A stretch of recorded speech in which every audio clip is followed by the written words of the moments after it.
he the next Canelo Alvarez? Is he the coming of the second Messiah? Or is he Oscar de la Hoya 2.0? I'm talking about Ryan Garcia, the social media star. But he's much more than a social media star. And I want to get right away into that fight because he did, in a very convincing fashion, put away Luke Campbell, an Olympic gold medalist, on DAZN. Fight was in the middle of the day, man. That was really interesting to have it in the middle of the day. Ranger, what were your thoughts on his performance? First of all, when it comes to Ryan Garcia, I got to watch what I say and how I say it. Because there's a lot of emotionalism and a lot of fanboyism involved in it. So I'm going to go into it as saying I had Luke up by 1 point.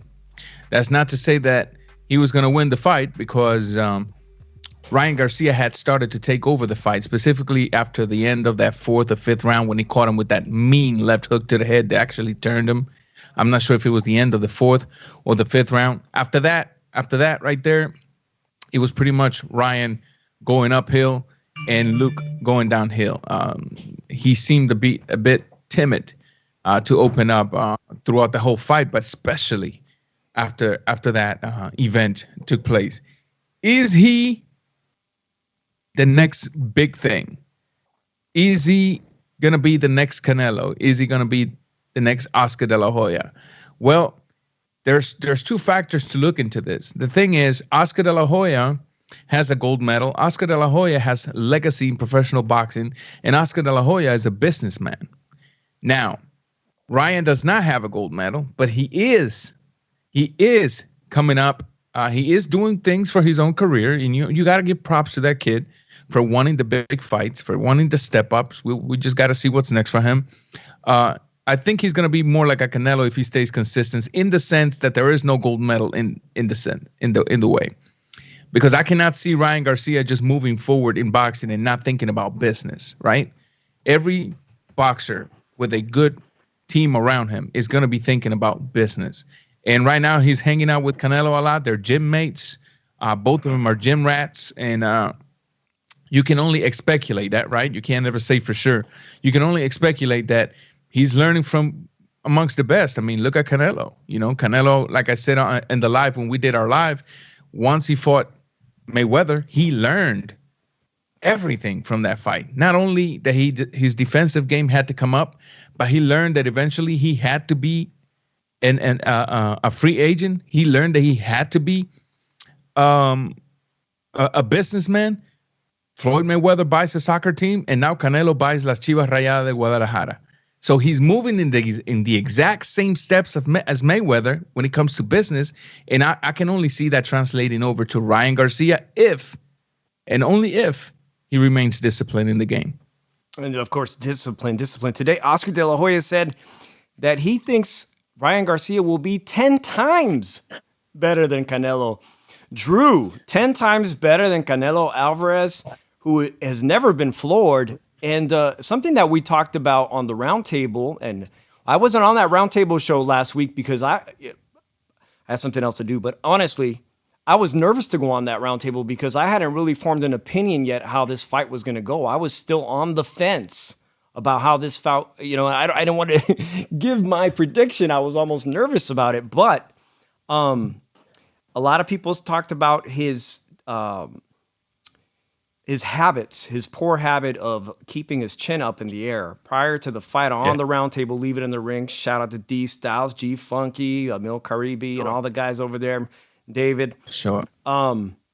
They talked about that. And in the second round, Drew, were you surprised when it happened, when the southpaw landed his big shot and floored Ryan Garcia for the first time in his career? No, not really, because to be honest, that's what a southpaw, the first thing they look at is for that conventional fighter to drop his right hand so he can get an opening on it. And Ryan, a young fighter and everything, he dropped it, and that's when he took advantage of it. So he got up from it. He came back, and he actually took over the fight after he was knocked down. Even though going into the knockout, I had Luke up by 1 point in the fight too because of that knockdown. But to say that he's the next Canelo, the next Oscar, or the next Messiah, I don't think. I think the closest thing he is to an Oscar, and I'm talking about an Oscar De La Hoya, that in his career, when he is matched up with the future Hall of Famers like a Bernard Hopkins, a Shane Mosley, Trinidad, Julio Cesar Chavez Jr., he only had beaten one of them, and that was Chavez. So he didn't beat the other guys. So if you guys see the fighters that he has to deal with now, like a potential matchup with Teofimo Lopez, Vasily Lomachenko, Tank Davis, Devin Hanley, where do we put him at? To me right now, if you rank them, I have him ranked number 5 out of them because I think all of them could beat him. The only one I could see Ryan Garcia beat is Tank Davis because of his height.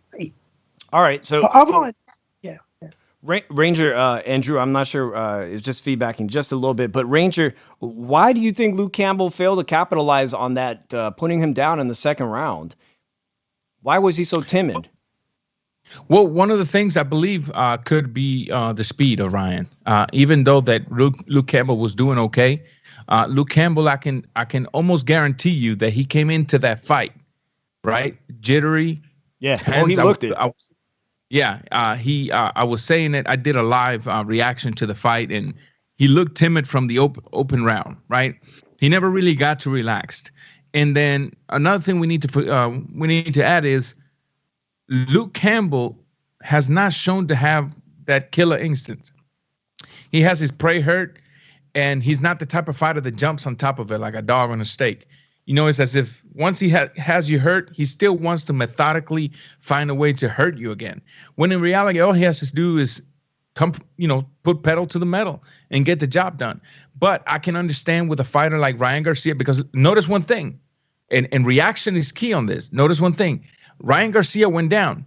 He came up and then came to the very front of Luke and stood right there.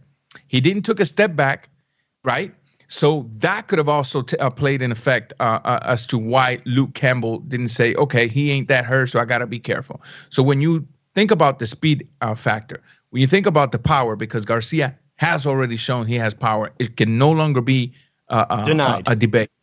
It can no longer be denied. When you put those two things into consideration, and then the fact that he drops the kid for the first time, the pretty boy, the golden boy, and then the kid reacts as if he's the ugliest guy in the world, roughest, meanest guy, and he gets up and he's there right in front of him without taking a step back. When you match those three elements together, that could have played an effect as to why he didn't go for the kill. But, only Luke can really be the one to say specifically why. A lot was said by the DAZN commentary crew, and I watch boxing Twitter religiously during the fight. I'm an avid tweeter during the fight and the live event, and I we can all make fun of Chris Mannix and Sergio Mora, but did they overhype his comeback from that second round knockdown, Drew? Did they overhype that? Are they too biased? What haven't they overhype? Like I tell people, this is the worst play-by-play team in boxing. By far the worst play-by-play team in boxing. And if you didn't say how much they overreacted to this kid getting up and fighting back, that's what you're supposed to do when you get knocked down. This is like your image on the line, your career on the line, that they invested so much money in promoting you. You have to get up and fight back. Hey, let me give a quick shout out to my boy Me Truck Mike is in the room. G Funky is in the room right now, and I think somebody's commenting on the Philly Eagles that the Giants fans are after you, Drew. Screw the Giants fans; they suck anyway. I'll keep saying it all night long. And I think our buddy Speech Impediment Man still wants his wager from earlier in the NFL season, but We're not here about talk about the Eagles. So, all right. So he failed to capitalize on that second round knockdown, and it looked like Ryan Garcia put on a clinic afterwards. Now he's without question. Now he's demonstrated above, not even above average, just like upper echelon hand speed, which is like something Amir Khan had. But he has knockout power. Especially in his left hand, because he put him away with the vicious body shot that reminds me of the same. His mentor, Oscar De La Hoya, was knocked down by the same shot by Drew, Mr. Philadelphia over here's Bernard Hopkins, man. That body shot, to talk about that body shot, because people who haven't participated in boxing in the ring, sometimes they don't understand how a perfectly placed shot to the liver or the solar plexus can put somebody out like that. Yeah. Ranger, talk about that finale there, because that was exciting for an exciting finale. Oh, for sure, for sure.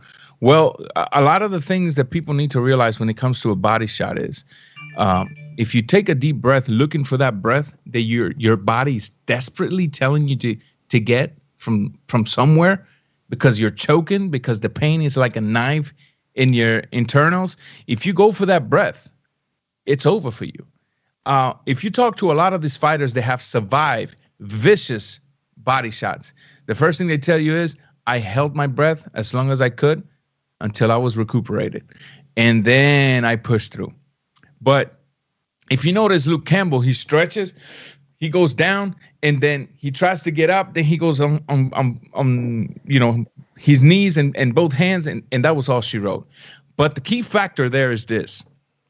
Ryan Garcia, and it's funny because DAZN today put out a video where Ryan Garcia on the training camp is saying, how do I see this fight? I see myself coming in with a lightning hook to the body, and then he's on the floor gasping for air, and which was pretty bizarre because that's exactly what happened, right? He came in with an extremely fast left hook to the body. And then what do you see? You see Luke on the floor gasping for air. One main thing to take away from here. Ryan Garcia all night was shooting that left hook to the head. Luke Campbell came in ready for that left hook for the head. If you notice, when Ryan Garcia sets up that hook to the body, he takes the step in, draws his hand back, and instantly Luke is ready for it to go to the head, and he raises his hands. Well, what happens when you raise your hands and you tense, and that body comes, and that shot comes to the body, and he hits a tense body? It's over, man. It's a lot worse. You know, when you tense your body, the impact, it's a lot worse than if it would have been while your body was relaxed. And I think that's what took effect right there. It was a combination of a few things, and all credit to Ryan Garcia. You know, I think, to go back to what you were saying, was it an overhype, the way that they were reacting? I think it might have been some overhype in there, but also the fact that the kid was answering that main question. Is he just a pretty image? Is he just a pretty boy that's doing good, flashy, knocking all these bums out, and then he gets touched and he's on his back pedal? But like I said, he got up and he stood in front of Luke. And don't get me wrong, I had him losing the fight at the time of the stoppage, but I also saw him coming up. You know, I think the fight, had the fight continued, had the fight stayed in the same mood that it was in, I think Ryan would have overcome Luke, because he was taking rounds back to his favor. So yeah, a couple of things that stuck out with me with boxing Twitter over during the live fight was the response, the comments that were made about the sperm. That's some good sperm there, son. That Ryan Garcia's father has some good sperm, and also the repeated use of the pretty boy by Sergio Mora. But all joking aside, now people try to, maybe some older fans or maybe some new fans of boxing don't seem to understand, but it's really quite simple. The phenomenon behind Ryan Garcia is he has what's known as old Hollywood used to call it matinee star, that women would go to the movies on a Saturday or Sunday, a matinee star that had the classic Hollywood looks. But even then, in the 90s, we had boy bands, right? Or today, we have these Korean K-pop bands that are taking over the U.S. too. He is that. He's got that appeal, mass market. Like you could literally take him and put him on one of those magazines from 90s and 2000s that you'd see in a supermarket that the teenage girls would buy. But he also demonstrated something this weekend that a lot of true boxing fans weren't sold on necessarily. But immediately people were comparing him. What's going to happen if he fights Gervonta Davis? He's asking for that fight, and they have Devin Haney and Gervonta Davis have a common opponent that they both fought, and that's a washed-up Gamboa. Now, not to be disrespectful to Gamboa because he was a sensational athlete, but over his prime and with some serious injuries. Now, I think he's had an Achilles tendon tear. And the argument they're saying is that, wait a minute, Gervonta Davis really hasn't shown much at 135 pounds. And I want to get Drew, is Gervonta Davis's power carrying to 135? Does Ryan Garcia really not stand a chance against him? I'm not saying he doesn't stand a chance against him. If he gets caught one good time, he's probably going to sleep. Because I'm seeing people saying, look, he put Leo Santa Cruz to sleep in what was arguably the biggest knockout of 2020. But Leo was a featherweight, right? Yeah, but you know what? I said that on Twitter. I was like, because I was like talking to Dave from Leaving the Ring about this. And he was like, well, Tank hasn't fought anybody. I'm like, yes, he has. He actually knocked out a great chin, Leo Santa Cruz. And then he's talking about him moving up in weight. I'm like, doesn't matter. Dude had a great chin. Like, you think, you saying that he couldn't knock out Ryan Garcia? Like, I think this kid catches him, he's going to knock Ryan Garcia out. Because I predict if Tank Davis catches Ryan Garcia with one good hook, Ryan's going to sleep. Like, I think two people are going to knock Ryan Garcia out. And I think he should avoid the one at all costs. He should avoid Teofimo at all costs because I think Teofimo Lopez would knock him out. For now, yeah. I even think he should avoid Lomachenko because I think a motivated Lomachenko will embarrass Ryan Garcia and give him a boxing lesson. Because if you compare Ryan Garcia and Gary Russell Jr., which I think he has faster hands than Ryan Garcia, way faster hands, arguably the fastest hands in boxing, and Lomachenko is able to take every round from him, even though Ryan Garcia is taller than Gary Russell Jr., I think Lomachenko will time Ryan Garcia and counter him all night and win a clear-cut decision over him. I want to put up a graphic, and I'm going to try to put it up here. And meanwhile, I'd like to ask you, Ranger, this is a star-studded division, 135. And because of Ryan Garcia's star power and last year's, big showdown between this unification fight between Teofimo Lopez, who was pound for pound, and then you have Teofimo Lopez, the takeover, the guy who lined all the fights up and beat the pound for pound guy. And now you have Ryan Garcia, who's got the stardom appeal, the social media following. This division is stacked. You got Teofimo Lopez, Gervonta Davis, who campaigns about 130, 135, Ryan Garcia, Devin Haney, who also fights for DAZN, Lomachenko when he comes back, Linares, an old veteran pro, and even Richard Comey, Nakatani, that put on us. Nakatani do not end, and this graphic doesn't even have Javier Fortuna. I know a lot of people are fans of Javier Fortuna, and he's a guy who could easily ruin the party for anybody, right? Which, by the way, Fortuna is a mandatory as well. I don't know why he's not being mentioned in this party. Look, when it comes to Ryan Garcia and all of this great talent, it's also good to keep something in perspective. He's just a kid for now, right? Along with David Haney, they're both just kids. Last night I was talking as well as Teofimo. Yeah, and as well as Teofimo. They're all kids that have not grown to their full potential yet. They're not at the peak of their career, counting that they stay disciplined in the game. To put him in there right now as we speak with a Lomachenko, to put him in there right now as we speak with a Teofimo, I kind of agree with Drew. It would be a bit suicidal for his career, for his record. However, I don't see him having much issues with a David Haney when it comes to power because David Haney has not shown to be a knockout artist. He has shown to be a very, very good boxer, very technical boxer, but not a knockout artist. When it comes to the likes of Gervonta Tank David, look, I took a little heat when I say he's not ready for Tank. But the reason I say he's not ready for Tank is not necessarily the fact that Tank has more skills than him or Tank, whatever the case might be. It's the simple fact that Tank can easily look at a chin like that in the air without any protection and constantly, because even last night after he got dropped, that chin was still there, which was surprising to me that it was not being corrected by the corner. You know, and when you have your fighter in the corner, you're correcting him. And if he comes back to the corner and he's still doing the same thing, you keep correcting him and you make sure he's listening to you. And if you really want to make sure, you ask him to tell you back, hey, listen, what did I just say? No, what instruction did I just give you? You want that fighter to tell you, oh, yeah, you told me to drop my chin a bit. None of that happened last night because that chin kept. Now, again, I say that's the only reason I don't think he's ready yet.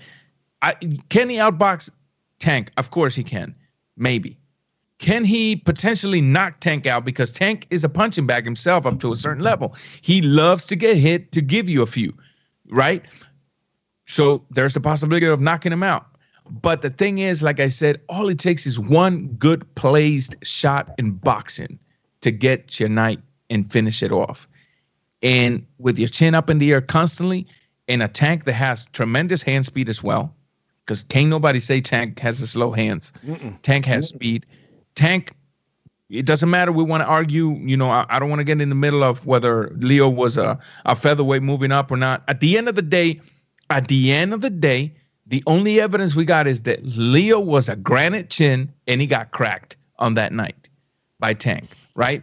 And so with that being said, no Tank as of now, but it would be interesting that we keep talking about these talents without putting the other talents in obscurity, like a Nakatani, like a Richard Comey, like Javier Fortuna, you know, because it's not fair. Specifically, it's not fair, especially for Nakatani.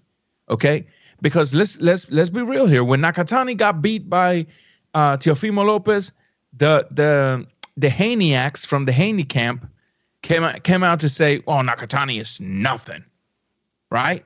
Why? Because he made Teofimo look bad. Now that he beat Nakatani, comes and destroyed Verdejo. Now they cannot deny Nakatani somebody to look out for, right? And keep in mind that Verdejo did something to Nakatani nobody had ever done, which is to put him down not once but twice. And the guy kept coming forward, and he ultimately did what he said he was going to do by knocking Verdejo out. So it's not fair that we talk about Ryan Garcia, Haney, Ryan Garcia, Tank, Ryan Garcia, Teofimo. But what's up with Fortuna? What's up with Nakatani? What's up with Comey? All of these are great talents. It's really hard to squeeze. It's really hard to squeeze all these fighters to pick who's the top five. But I mean, this weekend for me, I had many doubts about Ryan Garcia, but I comfortably put him in that top five. Now, all of these guys could put potentially big fights, and like you said, Nakatani, what he did to Verdejo recently, and also his performance against Teofimo Lopez. A lot of people after that fight were surprised that Teofimo had so much problem with him, but I think it's because they don't realize what a tough cookie Nakatani is. For sure. Drew, do you think Reynoso being Canelo Alvarez's trainer is gonna correct this chin habit? I mean, this defensive flaws that he has. Well, like after this fight, my only comparison to Ryan Garcia will be Amir Khan, because Amir Khan has the same issues with his chin. And you gotta be careful on Twitter. You could get killed saying that. I don't care what anybody thinks. It's my opinion. Screw him. Well, yeah. But initially, after that second round knockdown, I said, "Here it is. Here it is. He's chinny. He's chinny." But so he rallied back. Yeah, but here's the thing: you will think that a fight like you thought Amir Khan since he went to Virgin Honor, which is more the defensive trainer, will stop him and improve his defense and everything, which it didn't do nothing at the end of the day. I don't know because but old habits die hard. And the thing is, Wine is is one of the tallest fighters in this division. And for him used to fighting tall and everything, his chin's gonna be out there. Yeah. And like Devin Haney, let's just like Devin Haney. Oh, he has the power, but here's the thing: Devin Haney can time him and counter him all night. Devin Haney can land punches on him. Like it could be a clear decision win for Devin Haney, and Devin Haney won't even take a lot of shots from Ryan Garcia. Devin Haney didn't seem too pleased with the response he got from the audience. Yeah, because they want to see an action-packed fight. But because they think, here's the thing, they will do. Chris Maddox and Sergio are doing it right, trying to promote a Tank versus Ryan Garcia fight because they know there's a good chance Ryan can get a knockout on Tank Davis, and they're not. But they're not going to bank off Devin Haney because they know Devin Haney's going to could give him a boxing lesson potentially. Because one, he's flat-footed. He's flat-footed the whole time. And two, his chin's out there. He's going to get countered all night by Devin Haney. This kid's going to Mayweather him like Canelo got. That's an early prediction. Now, we were just talking right before the show started.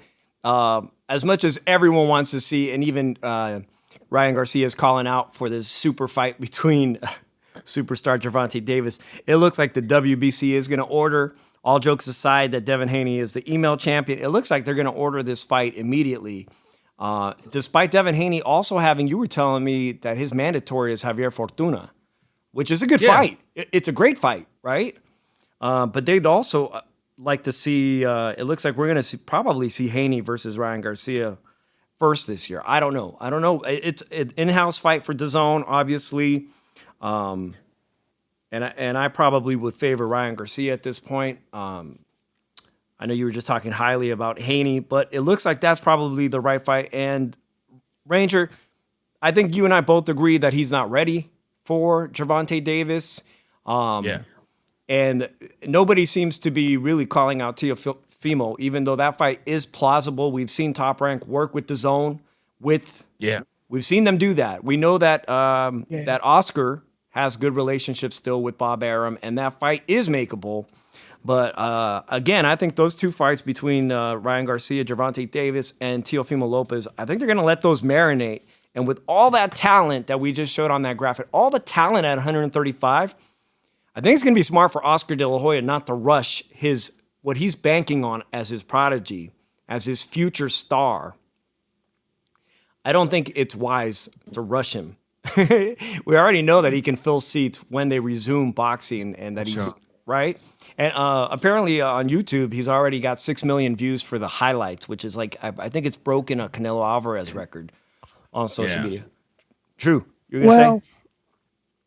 I'm going to say something about Teofimo. Teofimo shouldn't talk any crap until he gives Lomachenko a rematch. A lot of people know the reason why he doesn't want to give Lomachenko a rematch is because Lomachenko might be more focused and kick his ass. But hey, again, he's the older fighter, and we don't know how he's going to recover from that shoulder surgery.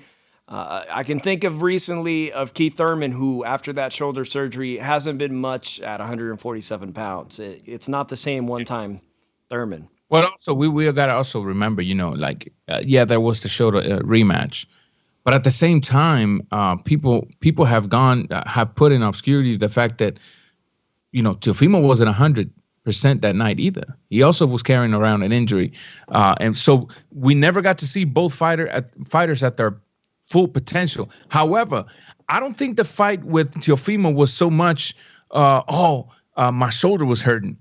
I personally saw Lomachenko taste a bit of that power and retrieved.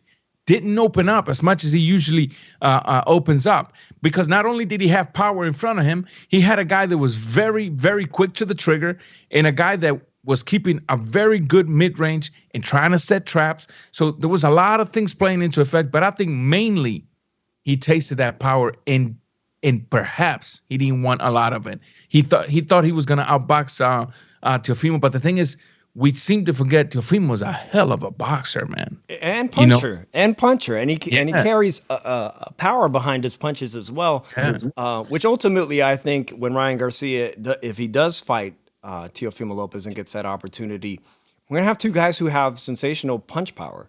And we'll see who cowers first. It was really obvious that Luke Campbell had issues with his speed and the power. And especially after he gave him so much respect after. Drew, what did you want to say? No. Here's a question. Does Ryan Garcia fight one of these 4 other guys next? Or does he fight somebody that's not in his top 5? Well, it looks like they want Devin Haney. Haney is more possible right now. Haney is going to either Haney or probably a Fortuna is more credible as a next opponent than a Tank or a Teofimo or anybody else. I think there's one name that a lot of people are not talking about. Linares. I think Ryan Garcia should fight Linares next. Well, it's a name that should be considered, and my bad for forgetting about it. But Linares actually tweeted after the fight, "Kid, you're not ready for me." He tweeted it. He did, and a quick shout out to the Venezolano. My stepdad is from Venezuela, and awesome. The Venezuelan fighter that was the co-main event. Man. That's a big deal because anybody that knows anything about the politics in Venezuela is suffering tremendously, and his training camp was in Colombia, the neighboring country. 30 years ago, Colombia was a cesspool of violence and political discourse, and so much was going on in that country. And now you have Venezuelans fleeing to Colombia just to feed themselves. And in this case, that fighter was in Colombia for his training camp. So that was really nice. Shout out to that guy who just won the championship there. But so we're going to move on from Ryan Garcia. And I wanted to answer the question for myself because I posed it to myself. Is Ryan Garcia the next Canelo Alvarez? Is he the coming of the Messiah, as he likes to maybe fancy himself with the king, which is not original because Tyson Fury also fancies himself the king? Or is he Oscar De La Hoya 2.0? And let's just quickly look back at Oscar De La Hoya's career, man. I mean, he literally was nominated for a Grammy Award. He launched a singing career. Mariachis. And did well, and boleros, and television, and magazines, and this. But he, as much as he is a Hall of Famer, he didn't retire with unblemished record. And as Mr. Philadelphia Eagles fan over here knows, B-Hop was just one of the people who put him down in his career. So my answer is that we're probably looking at Ryan Garcia having all of those accolades as far as being a draw, being an entertainer, putting people in the stands. But I don't think from what I saw, that he's going to go unblemished in his career. And it may not matter. It may definitely not matter whether or not. If he takes a loss, we've been talking about Edgar Berlanga, this future, this knockout artist, and then all of a sudden we find out Berlanga has been put down in the amateurs and the tape circulated. Is it going to matter to the people that are going to be supporting Ryan Garcia's career that he may be chinny and may get put down here and there? Probably not. And that brings me to my segue, guys, is that I heard that Triple G Gennady Golovkin is in the works to fight Jaime Munguia, who is Oscar De La Hoya's middleweight guy now, former champion at 154 pounds, and also an action fighter that, despite all his defensive flaws, he has really entertained me in his career. I don't know what your thoughts. Originally, years back, Jaime Munguia was going to be brought in as a replacement to fight Triple G, and the sanctioning body said this kid is not ranked anywhere at 150. He's a 154-pound fighter. He's not ranked. No way. And now it's legit. It could happen for Cinco de Mayo weekend on an undercard. I want to know what your thoughts are of that matchup. Drew, you're shaking your head. You want to go first? Jaime Munguia? This is a big step back in my opinion, for Triple G. Really? No, really. I think it is, because this is this is not, these two are just going to go toe to toe and just fight it out. Hey, but that's good for fans. It is, but here's the thing. Triple G is a better boxer. Triple G is going to easily box around Jaime Mejia. Like this, like you see the last guy he fought Jaime Mejia.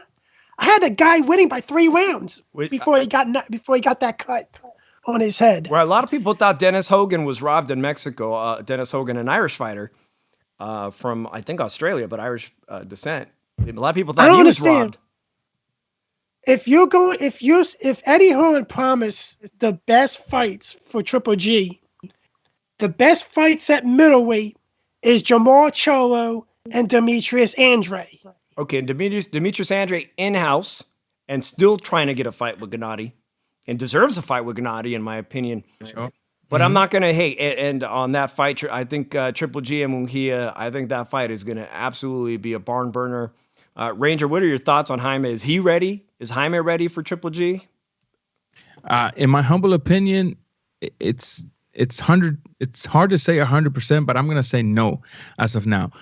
His style is fitted perfectly to what Triple G wants. Mm-hmm. Triple G guy wants the guy that's going to stand there so that he can trade with him, so that he can implement his power. The question is, because it's very fair to ask this question. Yes, Triple G looked great in his last fight, but with the amount of pressure that Mejia applies, right, with the amount of punishment that he can take, will Mejia, I can't even pronounce his last name, will he be able to perhaps take Triple G, the 38, almost 39-year-old Triple G, to a place of where he has to dig into his conditioning? And will his conditioning be as good as he was in the last fight? Because he came in great on his last fight. He looked good on the scales for sure. Yeah, he looked great. At the end of the day, though, I see Triple G, even though he's not always the one-punch knockout artist, I see Triple G's putting some sinister damage on this kid just because of the style of this fighter. So Jaime Mejia is undefeated. He's undefeated. Does he take a step back in his career, or is it just going to be like Canelo Alvarez, who had a loss to Floyd Mayweather? No, losing to a Triple G is not a step back. Right. Okay. Losing to a Triple G is not a step back. Losing to a Triple G is losing to one of the best middleweights that we've had in the last 10 years. So no, it's not a step back. It's a go back to the drawing board and study who should be your next opponent. Study what you did wrong.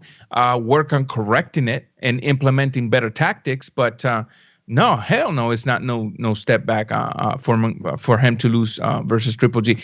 But boxing is like the lottery. You never know what's going to happen, right? For all we know, it's one of those, those upsets. We just don't know. But am I cool with the fight? I guess for excitement, yeah. Is that like a credible, legit, super dangerous opponent for Triple G? In my humble opinion, no. There's a UK. There's my friend Mike is in the room commenting. He made me laugh.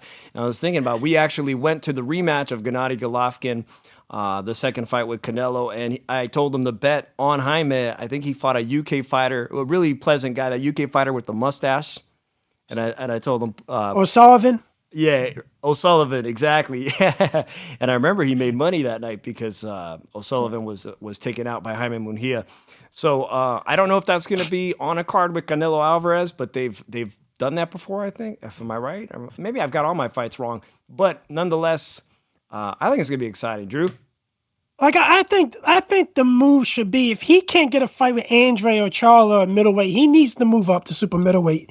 He spends too much time at middleweight already. There's not really enough names to even say that there's a legitimate match he can have at middleweight that's going to draw anymore.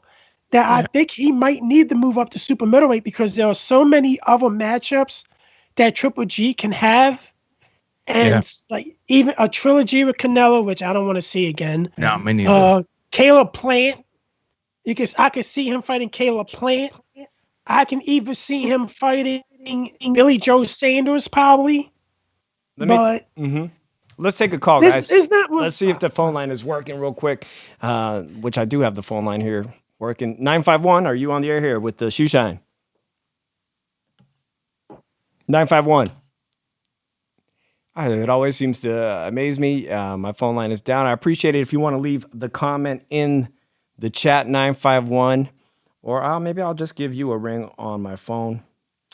Guys, Drew, you just brought up Caleb Plant, and that's the guy who I wanted to talk about next because boxing is taking 2 weeks off apparently, and toward the end of the month we have Caleb Plant's been in the news because it appears he's turned down an offer from Canelo in the past, and he's going to be fighting Caleb Truax at 168 pounds. Canelo Battle of the Calebs. Oh my God. Is this a bad fight for both Calebs, both Caleb Plant and Caleb Truax? The Battle of the Calebs. The Battle of the Calebs. I don't have any doubt that Caleb Plant is going to win this one. But he's starting to look like he's ducking Canelo. Anyone, hey, go for it. Ranger, go for it. Well, listen, I gotta be real with you. I don't really like the word ducking in the sense that these are fighters, but it is kind of smelling like that. Here's why. Okay, there's too many. The contract. Well, you didn't give me more than a month. And it's always something, right? Well, if it's not Canelo, it's Benavidez. But then the brother gets in front of cameras and talks about he's the best middleweight, super middleweight in the world. And then he gets in front of the cameras and he's like, well, how can I be ducking him when I'm the one asking for him? Well, you're asking for him, but when you get the call, you turn it down. So it's like, we don't know. At this point, I'm kind of confused. I don't know where I stand with the brother, okay? Because he's always given us a different answer. And I'm not saying that he's scared of Canelo, but if you're not going to take the fight, stop about chasing. I do, just like you, I do think that he's going to win this fight. But is it a good fight for him to stay busy? Yeah, just to stay busy. But for legacy, not so much. Right. Nice. And a shout out to Caleb Truax, who's watched this show before for whatever interest. Thank you. If you want to come on the Shoeshine or any of my friends' affiliate shows. Yeah, absolutely. Caleb, thanks for watching the show, but I don't think you're beating Caleb Plant. I'm being straight up with you, bro. Listen, if you're watching. Listen, there's no way you don't take an opportunity like that. A fighter's always got to believe in themselves. And Caleb Truax, for taking that fight, all credit to him because he thinks he can beat Caleb Plant. Definitely. Yeah. And that's what we need in fighters that are willing to take that chance when the phone rings. You know what I mean? And that's why I have a lot of respect for fighters that stay in shape all the time and are ready to go. Drew, you were telling me this gossip real quick. I wanted to bring this up that Sean Porter turns down what? So Bob Arum goes and offers Sean Porter $1 million to fight Terrence Crawford. Okay. Sean Porter turns it down. If anybody's listening, $1 million, they're probably going, he's ducking Bud Crawford. But just give us an idea. Sean Porter, who was in a super pay-per-view against against Errol Spence. Errol Spence. What did he get on that fight? I mean, that was a big pay-per-view. This is pre-corona.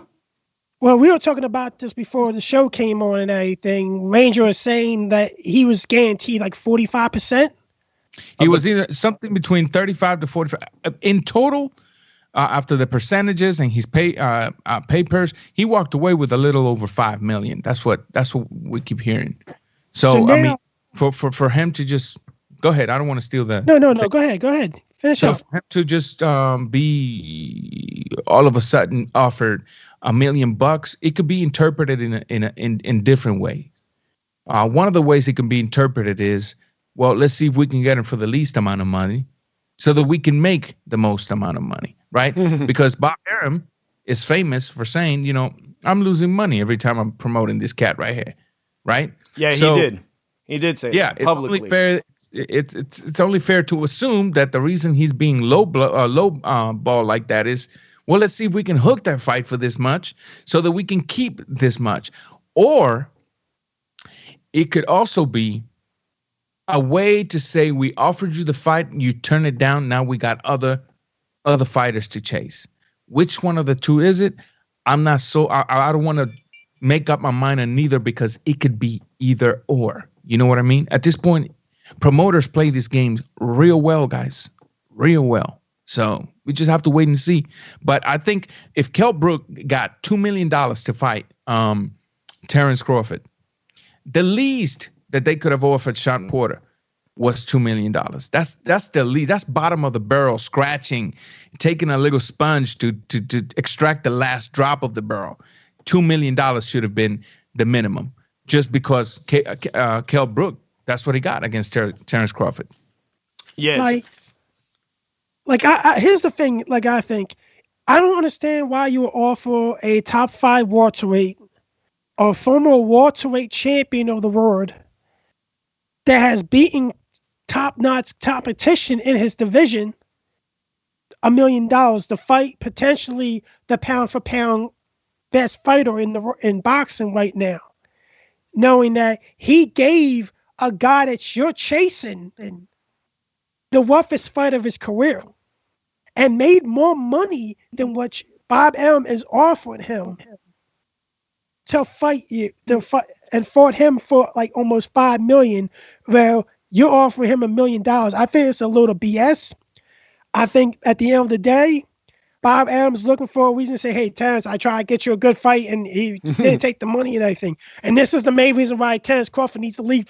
It's all about appearance. You're right that his contract expires in October of 2021, and he has to give the appearance that he's making an effort to get him a big opponent, a big fight. But you know what? Sean Porter deserves more than $1 million. He's worked for it. He's earned it. And when we're talking about the DAZN commentary crew, and I don't. It's not so much Sergio Mora, who I really appreciate, going way back to the Contender days, and he did win a world championship. But Sean Porter is doing a fantastic job commentating when he gets opportunities. I've been watching him on Ring City USA on Thursday nights on NBC. He's doing the main commentary on that. He does commentary for PBC. He has a lot of avenues for income, and he's probably going to have a good career after he retires from the sport of boxing, just like Paulie Malignaggi did. So kudos for him for not taking that cheap $1 million offer. I don't think that was worth anything. Guys, I am friends with Xander Zayas, the prospect from Top Rank. We're talking about Top Rank fighters. 147-pound prospect. We're talking about the 147-pound division. This week, they put out pictures of Adrian Broner, and Adrian Broner was a big thing last week on the roundtable. Adrian Broner scheduled to make his return on Showtime in February. Everybody loves AB. And so is Robert Easter. He's training with Xander Zayas, man. He's getting in work. But I heard Robert Easter say that he was retired on social media. He was the 135-pound champ at one time. If he does make his return, where does he fit in? Is he now at 140? I'm interested in that, man. Bronner? No, Robert Easter. That I heard that he said on social media, teasing people that he's retired, but he's in the gym actively training.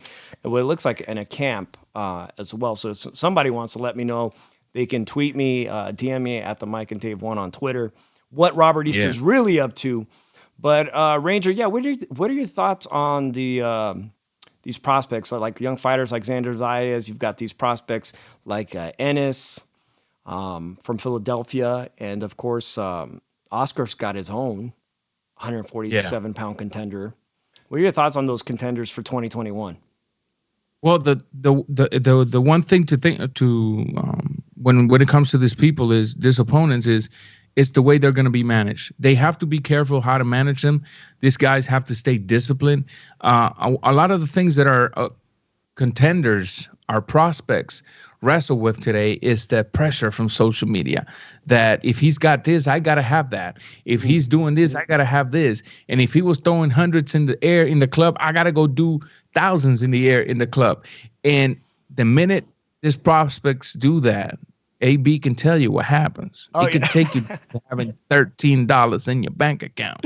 Ranger, my wife loves this kid Xander that we've met on a couple occasions. And I was telling her, I was like, man, that is the worst influence for him. I mean, do you know what AB is doing in South Beach, Miami? I mean, we know what he likes to do in his wild party style. And she said, you know what? His parents ain't gonna let none of that fly. His parents, he's got a good head on his shoulder. His parents aren't gonna let none of that fly. They're very focused. But it's definitely one of the pressures that clouds because Judgment. you know what, a lot of the things that's happening in boxing is becoming a sport of popularity instead of a sport of skills, and people need to realize, let's be real here. Lomachenko ain't no GQ model magazine, but he has following because he's a good fighter. Teofimo Lopez ain't no beautiful boy, but he's got following because he's a good fighter. Some of this young prospect need to stop looking at the social media, need to stop trying to be the Floyd Mayweathers or bling or paying $250 a haircut, Mr. Berlanga, and folks, I thought he shaved his head. Well, he lost a bet or something with his girl, but before that, he was bragging about paying $250 for his haircuts. Yeah, that's okay. Pretty bizarre. So, Drew, while you stepped away, Ranger was just saying that boxing, a lot of it now in 2021, popularity is going to be a big player. Is going to play a big role, and we saw how well Ryan Garcia has capitalized on that fame. That, he nurtured that, he created that, he branded himself, he took advantage of that. But he's, to give credit where credit is due, where even though despite I may not want to, he has shown and demonstrated elite level skills, though not flawless. He's bringing something to the table alongside that popularity. So at the end of the day, it's most likely, I can't argue that it's not going to be good for the sport of boxing, but interested what you guys think. Good for the sport of boxing or not? Go ahead, Drew. Yeah? Well, I'm more old school when it comes to this and everything, because I grew up watching fighters like Hopkins, De La Hoya, Pernell Whitaker, Felix Gotti, Felix Trinidad, and all of them. And like the way they done it and got popular, I believe that they worked their asses off. It's pre-social media, and the truth it is pre-social media. But when you got fighters in that era that never ducked the best fighters in there, and now we're talking, and I know Rangers don't like using the term ducking and everything. That's fine. But the thing is, at the end of the day, those fighters back in the day, like Hopkins, he didn't duck anybody. He made any young boy look like he was a rookie and everything. Even in their prime, he made them look bad. Like guys like Rinky Wright make people look bad. Oh, Rinky Wright make them look horrible. Andre Ward, which reminds me a lot of Bernard Hopkins, your younger Bernard Hopkins, does the same exact thing as Bernard Hopkins does. Make you look bad, make you fight his own style. The only difference between those two is Hopkins has a curse. Andre Ward doesn't. Yeah. Now, let me about the Hopkins comment. No, I don't want to get into that. Let me add a little bit too, because I don't want people to misunderstand me. Popularity is not bad for boxing. What's bad for boxing is when popularity overtakes the skills. When popularity overtakes what you're looking for on a fighter. Because let's be real, Oscar de La Hoya had popularity. Let's be real, Floyd Mayweather has popularity. Mm-hmm. Let's be real, Roy Jones Jr. had popularity. But what this fighter had first and foremost was the skills to pay the bills. Nowadays, you got fighters that are more focused on having the thick old chains, and they don't even have 20 fights. And then next thing you know, they be losing. Now they got to take that chain back to the jeweler, sell it back, take the Rolls Royce back to the jeweler, to the dealer, sell it back, because their main focus, how am I looking on social media? How many followers do I got? Now, you should have been eating the gym. And all credit to Ryan Garcia. Let's bring him back into the mix here. Because, yes, he takes pictures with his Ferraris. But the one thing nobody can deny about this kid is a gym rat. And that's where you win fights, is in the gym. Point blank. Okay. Yeah, definitely. I think that a lot of the OG fans question the humility But if he continues to put in that effort, as you said, as a gym rat, and he's in with the world's best pound for pound fighter with their with their trainers, Eddie Reyno, so it can be a winning combination, and it just remains to be seen how far he wants to take his stardom in the ring and outside of the ring. We've seen a lot of fighters go Hollywood, and it didn't work out for them.